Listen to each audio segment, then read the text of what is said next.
Bismillahirrahmanirrahim. Assalamualaikum warahmatullahi wabarakatuh. Innal hamdalillah nahmaduhu wa nasta'inuhu wa nastaghfiruh wa na'udzu billahi min shururi anfusina wa min sayyiati a'malina. May yahdihillahu fala mudilla lahu wa may yudlil fala hadiya lahu. Asyhadu an la ilaha illallah wahdahu la syarika lah wa asyhadu anna Muhammadan abduhu wa rasuluhu la nabiyya wa la rasula ba'dahu. Amma ba'du, fa fiddin rahimani wa rahimakumullah.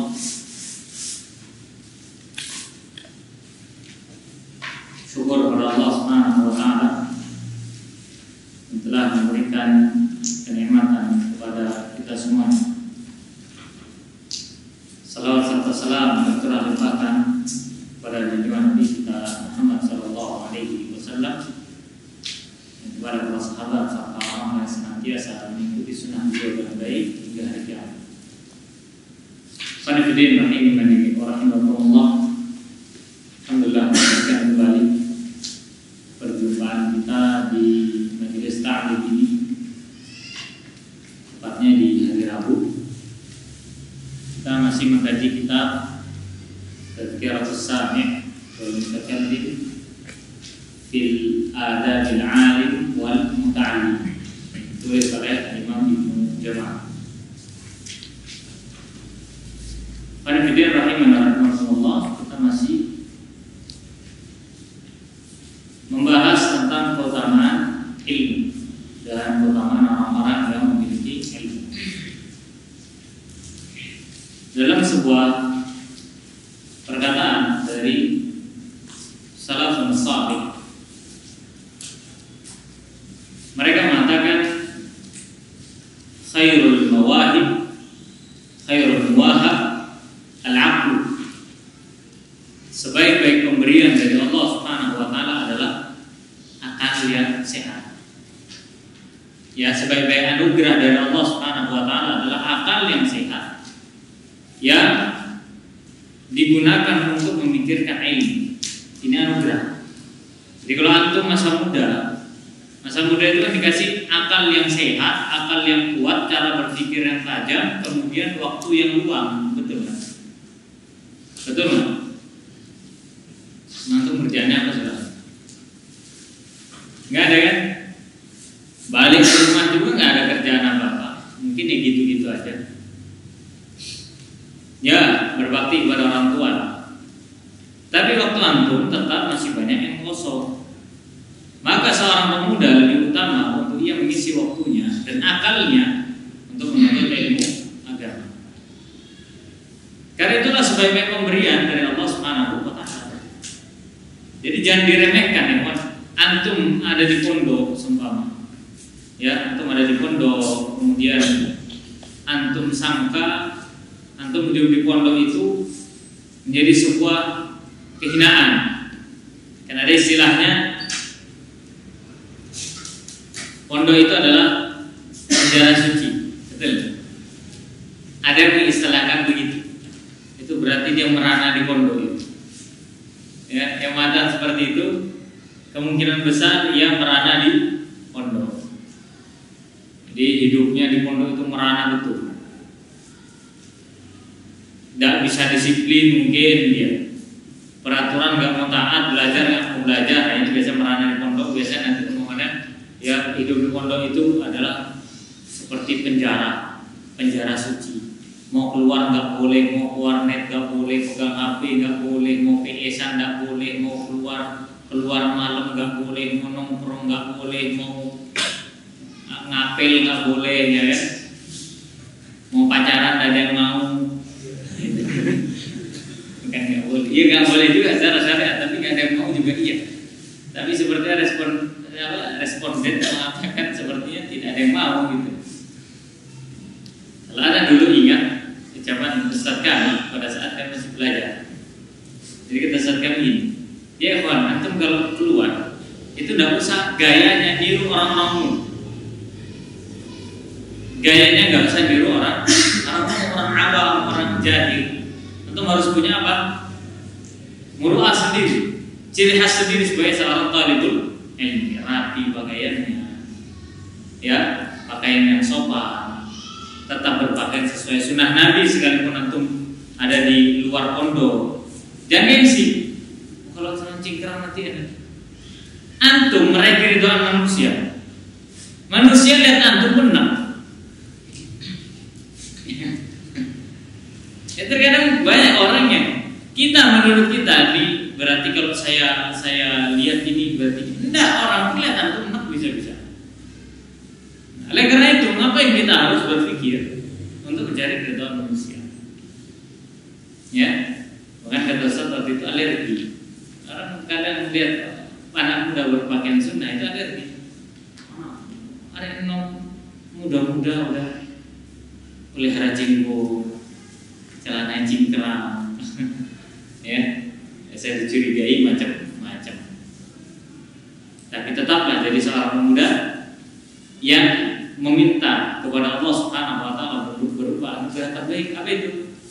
Akal yang sehat dan waktu luang yang keduanya digunakan untuk menuntut ilmu agama.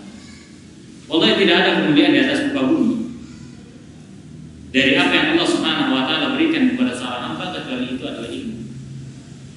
Ya, kecuali itu adalah ilmu. Kemudian ulama salaf mengatakan wa syarrul masaib al-jahl. Dan seburuk-buruk musibah adalah kebodohan. Ya, seburuk-buruk musibah adalah kebodohan. Orang kalau bodoh itu, dia tidak akan bisa melakukan segala sesuatu untuk dirinya, apalagi untuk orang lain. Dia tidak bisa memberikan manfaat untuk dirinya, apalagi untuk orang lain. Nah inilah gak enaknya jadi orang bodoh tuh kayak gitu. Memang gak enak. Masa yang tuh mau jadi orang bodoh kan jangan. Kan kalau orang bodoh itu kalau melakukan kesalahan gak ada berdosa. Lo kata siapa? Kalau dia bodohnya disengaja, sudah tahu ada pengajian, sudah tahu ini zaman ini sudah zaman diutusnya Rasul, bahkan khatamun nabiyyin, selesai kenabian itu ditutup oleh Nabi SAW. Jadi nggak ada alasan. Ya Allah, saya ini kan bodoh dulu. Suruh siapa nak menuntut ilmu agama? Ya, bodoh itu kok senang gitu. Kadang orang itu mau bodoh terhadap ilmu akhirat, tapi tidak mau bodoh terhadap ilmu dunia. Pada dunia kan menjadi tempat yang sementara, kemudian kita tinggalkan. Oleh karena itu, mintalah kepada Allah Subhanahu wa taala pemberian yang terbaik, yaitu ilmu. Ya, bukankah sudah disampaikan oleh Ustaz Abu Ammar hafizallahu taala kemarin di pertemuan yang lalu, ya, bahwasannya tidaklah Nabi sallallahu alaihi wasallam diperintahkan untuk minta sesuatu tambahan terbaik kecuali itu adalah tambahan ilmu. Rabbi zidni ilma. Bayangin Nabi loh disuruh minta begitu. Sekelas Nabi Muhammad sallallahu alaihi wasallam, umatnya nggak bakal masuk surga kecuali kuncinya harus dibuka dulu sama Nabi. Ya kan? Itu disuruh minta apa? Rabbi zidni ilma, tambahkan kepadaku ilmu. Lalu kita Nabi bukan, ulama bukan, nggak mau minta tambahan ilmu. Maka kalau antum mau belajar nih, seperti mau taklim seperti ini, sudah antum doa kepada Allah minta tambahan ilmu. Yang sudah alhamdulillah, yang belum doa kepada Allah. Jangan, makanya orang dalam ketika hadir majelis ilmu itu ada beberapa macam memang. Ada orang yang memang betul-betul mengejar ilmu tersebut. Ada orang yang ya karena ini kegiatan pondok, karena ini wajib, karena ini apa kebiasaan, karena ini jadwalnya, karena udah akhirnya ngaji gitu aja. Hadir gitu aja tanpa menghadirkan hati dan ruhnya di dalam majelis. Ini kita yakin kepala antum, mata antum tuh melihat ke sini semua, tapi nggak tahu otaknya kemana. Itu kalau semua di atas kepala ada TV itu, mungkin tayangannya lain-lain. Ya, mungkin tayangannya lain.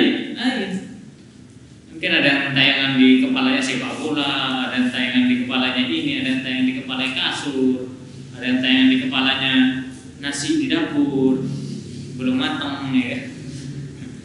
Ini biasa untuk yang bikin masak itu. Nah, seperti itu, Iwan. Ya, dan itulah syaitan berusaha menjauhkan manusia dari Imam Ibnu Jauzi rahimahullah taala kalau nggak salah beliau mengatakan sesungguhnya salah satu cara setan menjauhkan seorang hamba dari Allah dengan cara dijauhkannya ia dari ilmu. Dibuatnya ia alergi terhadap ilmu agama yang benar. Dibuatnya ia benci terhadap ilmu.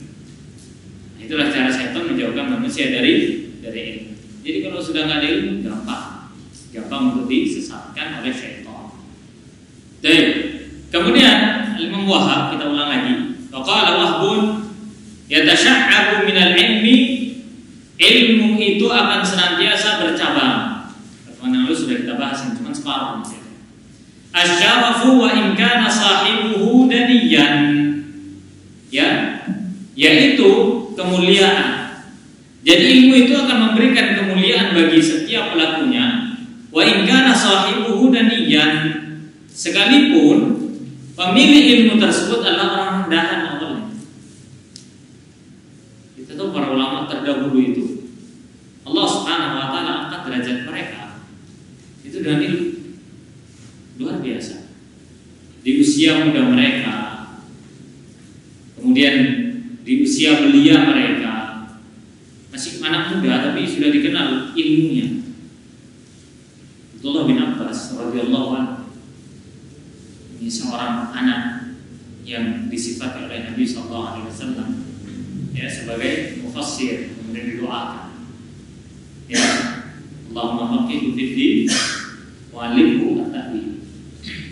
Antum caranya gini, telepon orang tua antum, ajarin doa itu.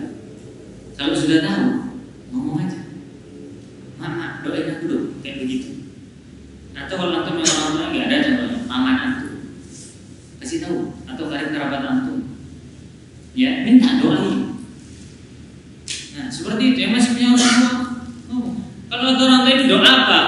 Doa kebaikan untuk anakmu supaya paham terhadap agama. Ya kan? Ada nggak di antara antum yang ngomong begitu orang tua? Enggak kan? Antum lupakan orang tua di rumah itu begitu saja. Padahal salah satu pintu terbesar yang dapat membuat antum itu memiliki ilmu adalah doa orang tua. Doa dari orang tua.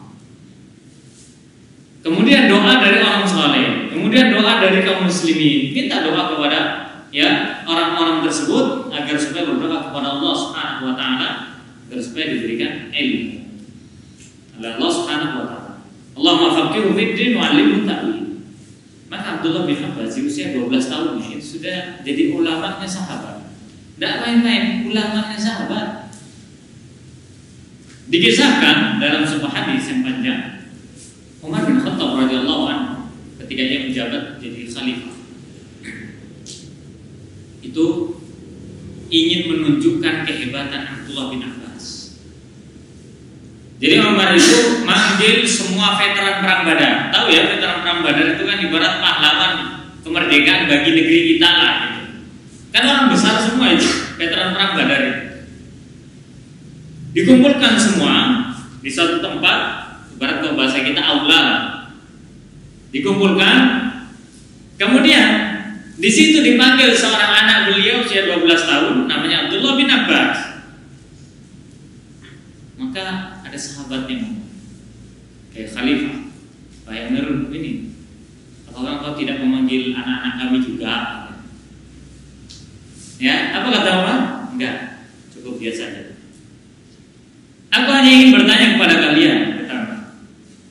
Suatu surah dari firman Allah Subhanahu wa taala dalam surah An-Nasr, "Idza jaa nasrullahi wal fath." Apabila datang pertolongan Allah Subhanahu wa taala dan Fathu Makkah. Wa ra'aitan nasa yadkhuluna fi dinillahi afwaja. Dan engkau melihat manusia masuk ke dalam agama Allah Subhanahu wa taala secara berbondong-bondong. Jadi Fathu Makkah itu tahun berapa Fathu Makkah? Berapa? Nih anak saya dia.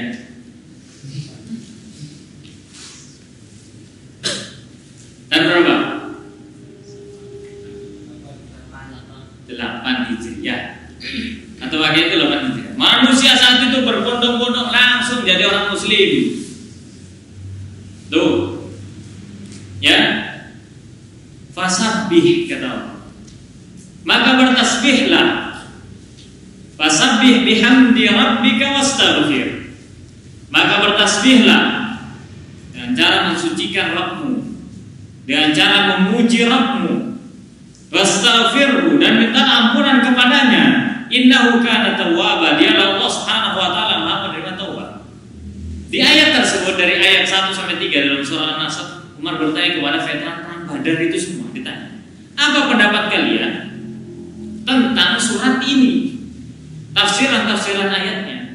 Maka mereka rata-rata mengatakan, yaitu disunahkan bagi kita ketika kita mendapatkan kemenangan, keberuntungan untuk bertasbih, untuk beristighfar kepada Allah. Apabila Allah berikan anugerah kepada kita, hendaknya kita memuji Allah Subhanahu wa taala. Kita gunakan nikmat tersebut untuk memuji Allah. Gitu kan secara konteks hadisnya, konteks lafadznya kan? Iya kan? Iya begitu. Kemudian Umar bin Khattab radhiyallahu anhu mengatakan, "Lalu bagaimana pendapatmu wahai Abdullah bin Abbas tentang surah ini?" Maka Abdullah bin Abbas radhiyallahu anhu mengatakan apa?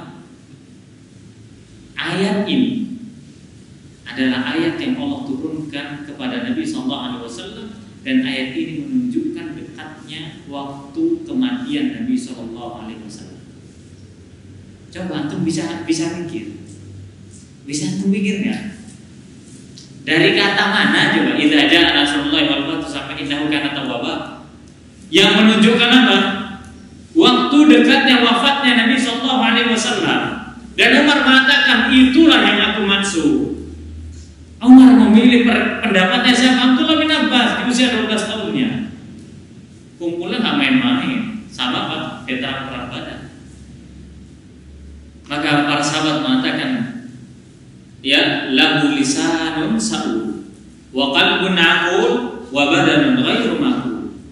Abdullah bin Abbas merupakan orang yang lisannya senantiasa bertanya, qalbun, hatinya senantiasa memikirkan ilmu, kemudian badannya tidak pernah beristirahat. Terus dia mengkaji ilmu, Ketika Ali bin Abi Thalib radhiyallahu anhu diberontak, mau dikudeta oleh pembelotnya orang-orang Khawarij, mereka tidak mau membaiat Ali bin Abi Thalib radhiyallahu anhu. Maka siapa yang mendamaikan? Abdullah bin Abbas. Ya, Umar itu kalau ada apa-apa, tanya aja, itu senantiasa bertanya kepada Abdullah bin Abbas. Lihat bagaimana Allah Subhanahu wa taala angkat derajatnya. Ya, betul kata Allah, asyaraf wa in kana sahibu dunya. Ilmu akan mewariskan kemuliaan sekalipun dia adalah orang dipandang rendah. Wal izzu wa in kana mahinan.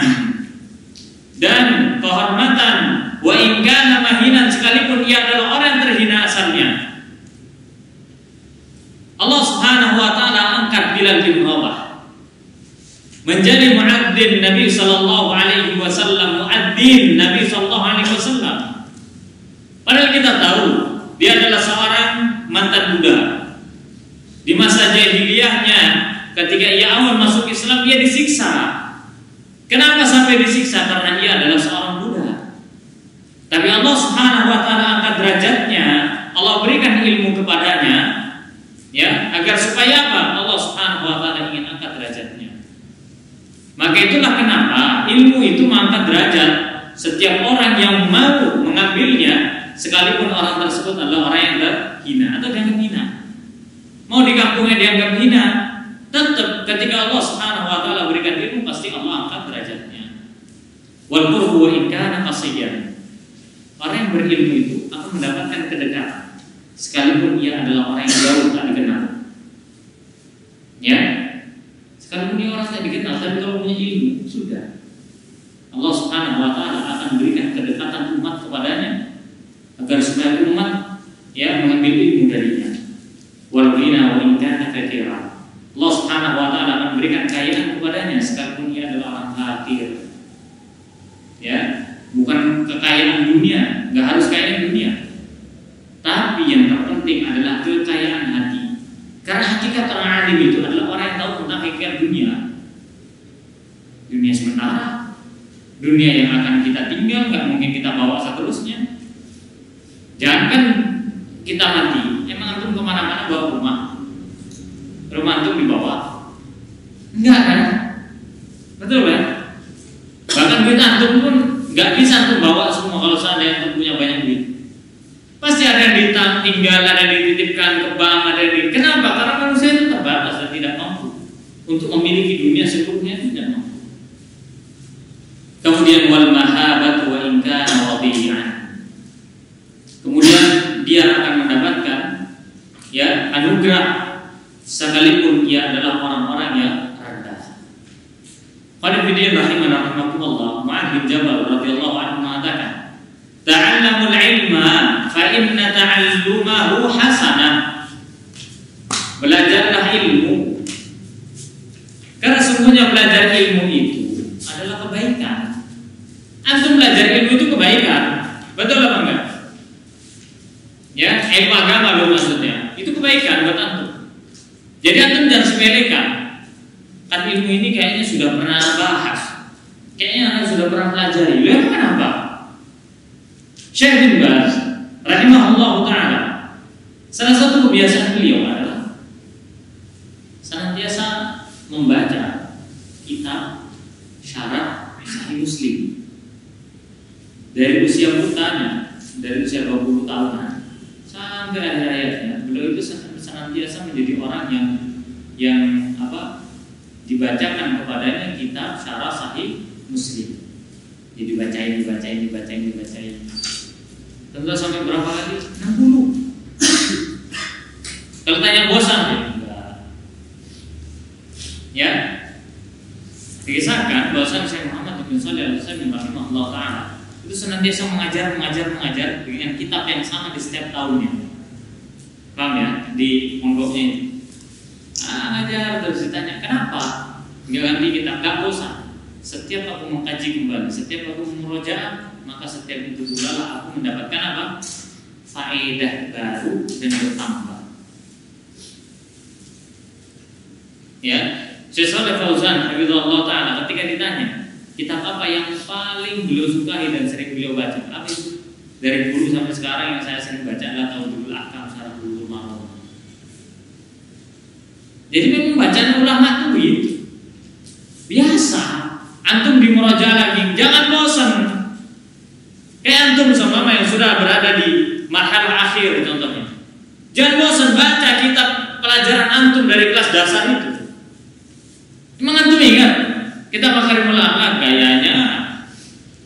Emang antum ingat semua itu hadis mi'ah? Ayo, enggak kan? Makanya bukan berarti ketika kita berada di marhalah terakhir kita merasa, oh saya sudah bisa semua pelajaran. Enggak, kadang guru nanyain antum tuh bosan juga. Soalnya gitu. Atau biasa kasihan, udah naikin aja lah, kelamaan nih anak wis, kasihan naikin aja nggak apa-apa. Atau husnudon gurunya, insya Allah semoga saja, semoga ya si tersisip doa lah dari guru tuh, semoga nih anak bisa dipacu. Kalau nggak bisa dipacu gimana? Turunkan saja. Ya, kalau nggak bisa dipacu semoga turun, udah lain namanya kan. Nah, oleh karena itu jangan bosan untuk merojaah. Antum sudah ke tengah kita, ulang dari awal. Ya, ulang dari awal. Anda bahkan dengar begini, kayak setoran pagi contohnya. Contoh Al-Mulk nih dari ayat 1 sampai 5, besok dari maunya dari ayat 5 sampai ayat 15 gitu kan. Dari 15 sampai 30 itu contohnya, maunya begitu kan. Padahal paling bagus adalah dari awal lagi, dari awal. Kenapa antum tuh butuh murojaah? Kalau antum cuma sepotong 1 sampai 5 sampai 10, 10 sampai 15, nanti nyampe 10, 15, 1 sampai 10 bakal lupa antum. Betul kan? Iya. Lah yang sudah pernah hafal aja loh kadang lupa, apalagi yang baru segera hafal. Jadi ayo gitu loh. Kita tuh banyak-banyak murojaah. Kita itu harus banyak-banyak mengulang pelajaran kita. Kenapa? Karena itulah cara belajar ilmu agama. Wa talabuhu ibadah. Kemudian mencari ilmu adalah ibadah. Ya, jadi belajar ilmu itu ibadah. Wa mudzakaratuhu tasbih. Ya, tapi hadis ini sayangnya adalah hadis yang mursal. Mursal sampai laysat mawdu'a. Wa mudzakaratahu tasbihun. Ya, dan mudzakarah berdialog sama teman, bukan jidah. Biasanya orang kalau kasratul jidah itu paling bersuara. Ya, itu nggak bakal berkumpul.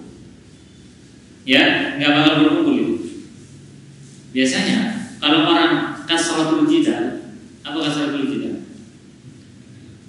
Suka debat. Hobinya tuh debat, tiap pagi debat terus nggak selesai. Saking suka debat, kita ke maktabah tuh dikuras semua, seret pindah kamarnya. Ya, ayo, ambil kitab ini, ayo kita debat. Talibul ilmi tidak layak seperti itu. Apalagi debat kusir di medsos. Allah musta'an. Ada yang begitu, ada, nggak selesai juga. Sampai ditulis kalau seandainya argumen ana ini tidak menyadarkan antum untuk meraih hidayah, maka ini semoga Allah mempertanggungjawabkan ini kepada antum di akhirat. Yang sing nulis sopo, sing bertanggung jawab sopo. Jangan suka debat kusir, debat gak jelas. Mana dulu ayam sama telur? Ayam dulu, telur dulu, ayam dulu. Dalilnya apa kalau ayam dulu? Telur dulu. Ini gak jelas. Ya, Anda pernah ingat satu pesan pada saat kita belajar di halaqah akhir itu? Nanti kalau kita bertanya, Ustaz, bagaimana cara kita menyikapi orang yang suka bertanya mana dulu ayam sama telur? Apa kata Ustaz? Tinggalkan. Itu perbuatan kejahilan yang menghabiskan waktu. Bahkan kalau antum mikir ayam dulu, telur dulu, ayam dulu, itu bisa-bisa berarti hisab buruknya antum nanti di akhirat. Gara-gara mikir ayam sama telur. Ngapain antum mikir mana dulu ayam dulu, telur dulu? Udahlah, yang penting dua-duanya bisa dipulai. Enak antum makan selesai. Nikmati saja hidupmu. Ya, jangan terlalu banyak berdebat. Orang suka jidal itu biasa qalilul amal pertama, kemudian qalilul soal. Sedikit apanya? Amalnya itu sedikit. Karena pikirannya sibuk untuk apa? Jidal. Kemudian sedikit juga bertanyanya. Mencari ilmunya itu biasanya sedikit. Karena dia mencari ilmu, dapat ilmu, lumayan nih buat bahan-bahan, ya. Bahan-bahan debat. Jangan ya Pak. Nabi SAW bersabda apa?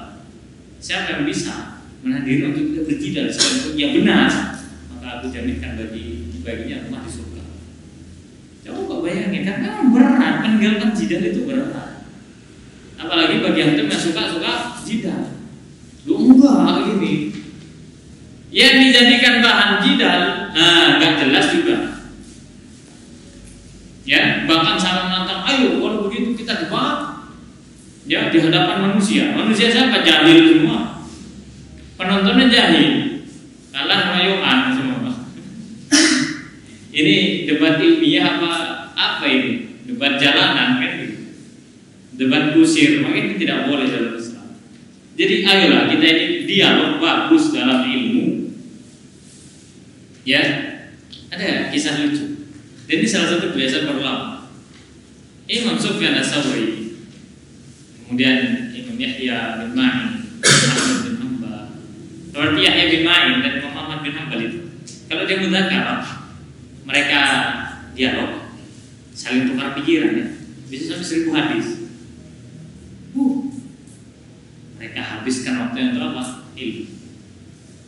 Ada suatu ketika kisah lucu antara Imam Malik dan Imam Syafi'i. Ini kisah lucu, yaitu kisah buah anggur. Disebutkan bahwasanya Imam Malik itu mengatakan Allah Subhanahu wa Ta'ala pasti akan memberikan kepada hamba berupa rezeki, sekalipun hamba itu tidak menginginkannya dan hambanya nggak sama ini. Ini pendapatnya siapa? Imam Malik. Pendapatnya Imam Syafi'i mengatakan apa? Enggak. Allah akan memberikan rezeki kepada hamba apabila hamba mau keluar bekerja menjemput rezeki. Imam Malik berkata, ya, rezeki Allah itu datang sendiri kepada dia karena Allah telah menetapkan takdir untuknya. Dua ulama ini nggak salah, cuman beda persepsi saja. Intinya mereka meyakini rezeki itu dari Allah Subhanahu wa Ta'ala. Kemudian setelah itu keluarlah Imam Syafi'i dari rumah Imam Malik. Dan Imam Syafi'i rahimahullah ta'ala bekerja saat itu di kebun anggur. Kerja dapat gaji tuh, dapat upah kan? Ulama ya, nggak gengsi ya, kerja dapat upah, kemudian dapat 1 baskop anggur. Datang ke rumahnya gurunya. Apa yang Imam Syafi'i? Nah ini adalah rezeki dari Allah karena saya menjemput keluar katanya. Kata siapa? Imam Syafi'i. Kemudian Imam Malik berkata, Anda tahu, saya 1 hari ini di rumah, saya mengkaji ilmu, saya mengajar. Lalu tiba-tiba saya lelah untuk belajar dan saya berpikir, Allah, seandainya saya makan anggur di siang hari ini, akan nikmatnya dan akan segarnya, dan anggur itu datang kepada saya.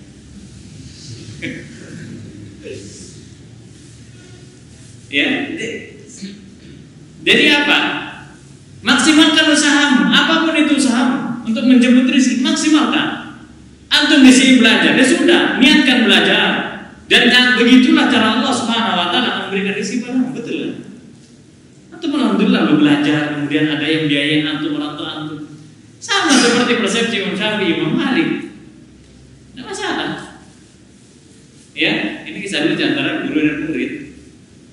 Imam Syafi'i berkata, inilah anggur karena sebab Allah Subhanahu wa Ta'ala berikan rezeki pada saya karena sebab saya kerja. Kata Imam Malik, dulu tadi itu saya terbetik pada saat belajar begini, saya adalah alangkah nikmatnya. Dan masya Allah Imam Malik saat itu ngomong sambil mengambil sebutir anggur. Ya, alangkah nikmatnya jika siang ini saya makan anggur yang sangat segar dan ternyata anggur itu datang kepada saya. Ya, begitulah para ulama. Ya, dialognya meskipun itu guyon tapi ada isi ilmu. Isinya adalah ilmu. Isinya adalah ilmu. Dan begitulah ketika mereka bermudahara. Kemudian wal bahsu anhu jihad. Dan membahas ilmu itu adalah jihad fi sabilillah. Jihad itu tidak bisa dimaknai hanya dengan untuk mengangkat senjata, untuk ngebom. Ngebom itu pun belum tentu jihad tuh. Matinya belum tentu syahid iya. Ya kan? Belum tentu, betul kan? Tentu kayak kasus bom terorisme. Itu orang pecundang, orang pengecut itu. Tiba-tiba ngebom. Di sini ada orang kafir, ayo kita bom. Orang kafir ngapain nih mah? Nyerang ente, enggak kan? Akhirnya korban yang berjatuhan siapa? Wanita, anak-anak. Orang kafir mu'ahad, orang kafir dimni. Kafir harfiah, enggak kena.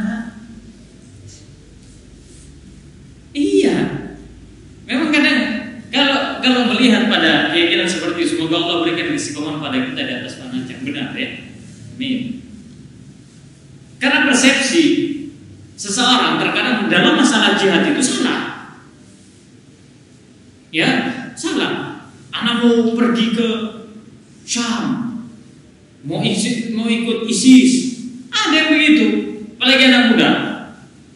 Pendaftaran menuju cara daftar jadi teroris, jadi mengikuti ISIS Al-Qaeda itu sangat mudah. Antum tahu yang terkatung-katung di sana di bawah pemerintahan ISIS itu, ya orang Indonesia sekitar 6.000 dan mereka menuntut untuk pulang. Tolong pemerintah pulang dulu, sopo metu. Ya, dan jihad itu harus bersama pemimpin kaum muslimin atau izin dari pemimpin kaum muslimin. Harus antum berangkat ke sana, jihad, bantu saudaramu di Suriah, di Palestina. Ya, diaman ataupun di tempat-tempat jihad di sana. Antum udah dapat izin dari Pak Jokowi. Gitu kan? Tanyain. Oh, pemimpin kita bukan Ya biasa itu ntar dianggapnya biasa ikhwanul muslimin begitu khawarij. Ya, begitu ya. Keyakinannya parah. Bahkan antum jihad itu harus izin sama orang tua. Jihad angkat senjata izin orang tua. Mak, aku di jihad nanti di Panom rawleh. Ya udah nggak ada orang. Rawleh. Mbah-mbah kan.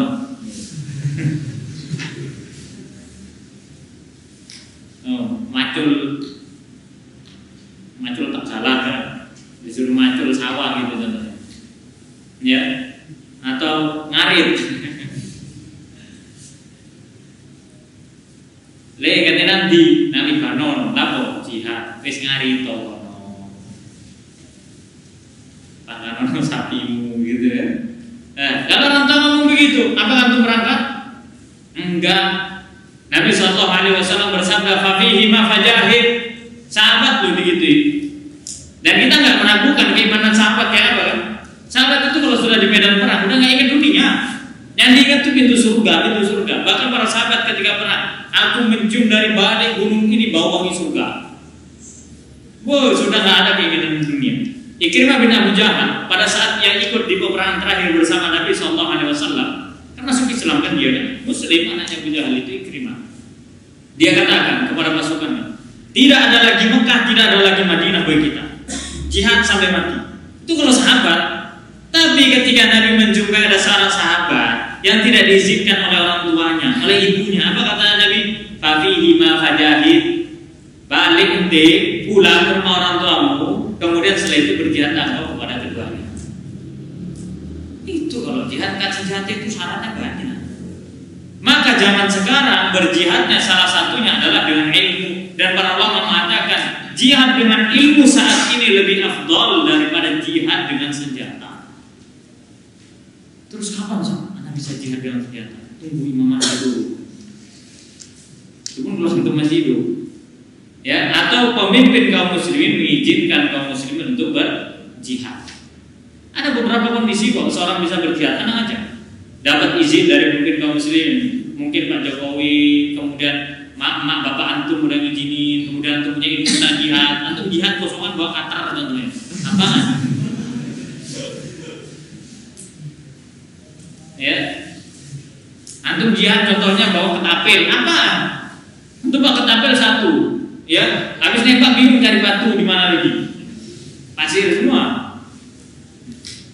Yang sana sudah pakai roket. Itu lemah. Belum lagi antum sama ada orang jihad tapi nggak menguasai medan perang, kan lucu. Ya, tidak menguasai medan perang. Ini saya di wilayah mana ya? Dan nanya minimarket di mana Pak? Anda mau beli air? Karena saking nggak tahunya tentang daerah. Sampai ada anak muda itu ikut ISIS. Dia nggak izin kepada orang tuanya. Dia pergi, orang tua melaporkan kepada, ini kisah, ini cerita disampaikan oleh kepolisian, ya dari Polda, sampai ada anak muda itu dia katakan, ya dia pergi, daftar jadi ISIS, anggota ISIS, gampang betul. Kemudian saya tanya, kenapa kok nggak izin sama orang tua? Orang tua saya itu sudah kafir, karena tidak mau berbaiat kepada ISIS. Nah, itu kan cara berpikir seperti itu parah. Makanya dakwah Islam itu, dakwah sunnah, dakwah salaf itu tidak mengkafirkan. Tidak boleh kita katakan kamu kafir, enggak boleh. Tidak boleh dalam Islam. Man qala li akhihi ya kafir, faqad ba'a bihi ahaduhuma. Siapa yang berkata kepada saudara ya kafir, ya, maka itu pasti akan kembali salah satu di antara keduanya. Karena itu adalah kalimat la'nat dan tidak boleh. Jadi berjihadlah dengan ilmu, karena umat ini butuh dengan jihad. Ya, jihad kalian yaitu jihad dengan ilmu. Antum gak usah pikirin teman. Antum kalau sudah punya ilmu, orang pasti akan butuh kepada antum. Sekalipun antum lari pun pasti diuber. Kalau antum sudah punya ilmu, ikhlaskan kepada Allah. Jangan antum nanti anak kalau belajar ilmu supaya nanti orang ambil ilmu dari saya. Jangan. Nanti kalau antum nggak jadi orang manfaat di kampungmu dengan ilmumu, maka antum akan jadi orang putus Jadi jangan persempitlah ya nikmat Allah Subhanahu wa taala, balasan Allah, ganjaran Allah kepada orang berilmu itu jangan dipersempit. Jangan antum pikir ya orang berilmu itu harus kenal. Ini ya penyakit yang menuntut ilmu apa? Hubbu syuhra. Hubbu syuhra. Cinta ketenaran. Jika naruh kamera sendiri, tata sendiri, ya udah pas assalamualaikum warahmatullahi wabarakatuh. Buat muhadharah upload YouTube, kemudian itu begini contohnya. Ya kalau antum bisa ngatur niat, boleh. Kalau antum ingin berbagi supaya kaum muslim mendapatkan manfaat, boleh. Tapi tata niat kita kepada Allah Subhanahu wa taala, ikhlaskan niat untuk Allah. Ya. Apalagi sampai mencari ketenaran. Maka ini merupakan penyakitnya seorang menuntut ilmu. Maka inilah wasiat untuk diri kami pribadi dan untuk antum semuanya, agar supaya kita berhati-hati dari ya penyakit seperti itu. Karena ini era digital, semua orang bisa gitu ya. Semua orang bisa terkenal, semua orang bisa eksis. Sangkanya kalau sudah eksis itu enak. Kalau eksis itu enak ya. Nanti akan ada ancaman semuanya, tenang saja. Ya, wabad lahu qurbatun. Dilanjutkan. Perjuangannya untuk meraih ilmu adalah bentuk pendekatan diri kita kepada Allah Subhanahu wa taala. Makanya jangan putus asa kalau belajar. Antum nggak bisa coba lagi. Antum tahu kan? Kalau antum masa kecil beli jajan pak itu loh yang ada hadiahnya. Ya betul. Dicoba-coba lagi, beli lagi antum. Ditulis gosok terus, beli lagi.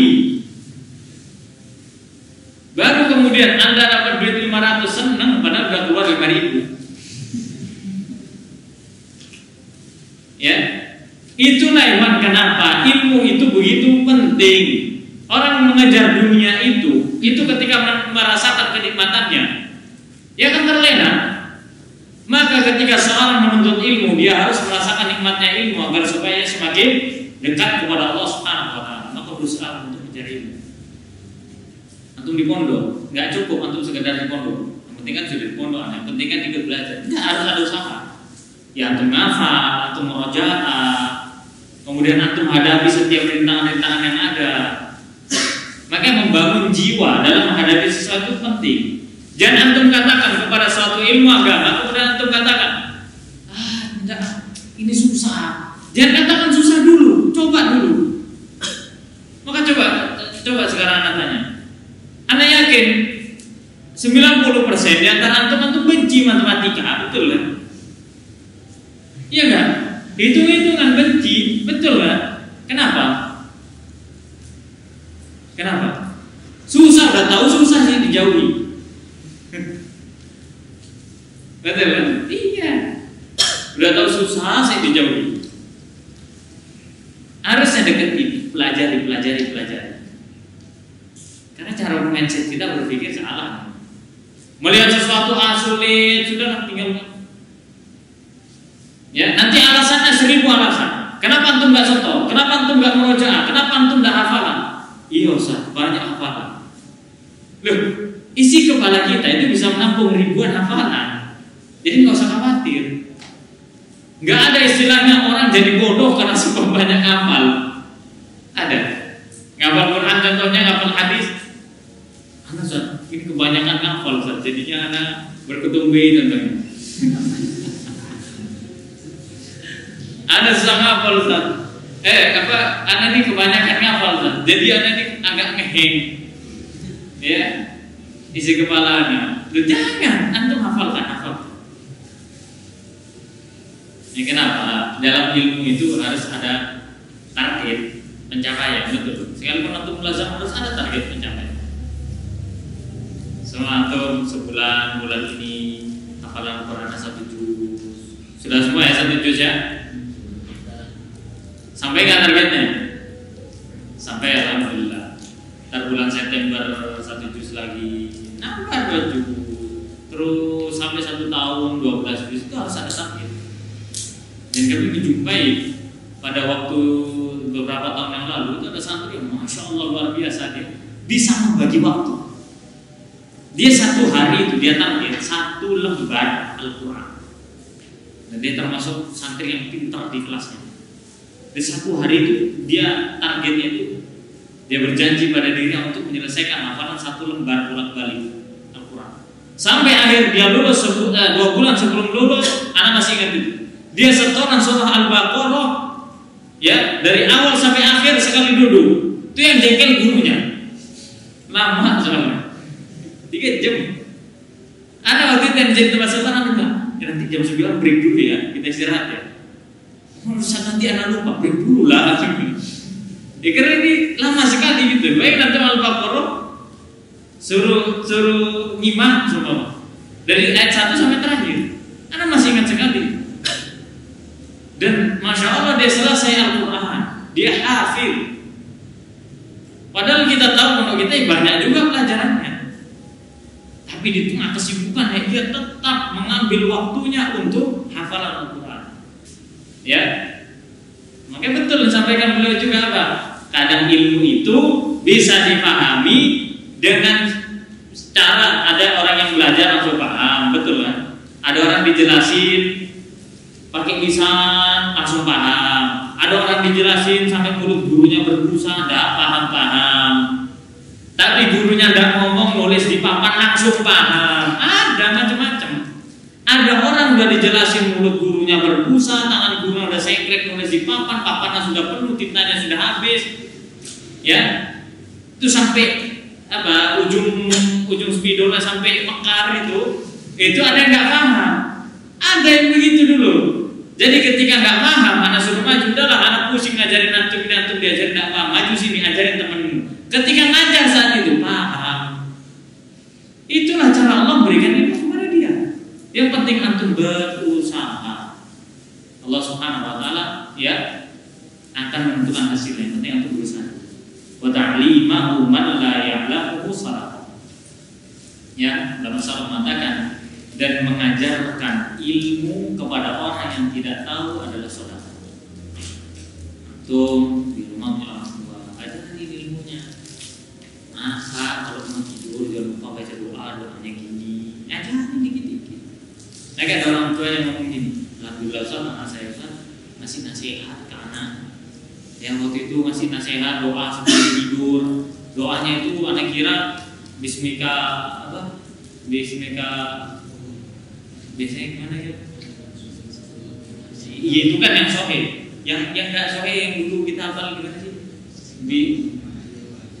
Bismika Allahumma ahya wa bismika amut gitu kan? Atau bismika Allahumma ahya wa amut kan gitu kan?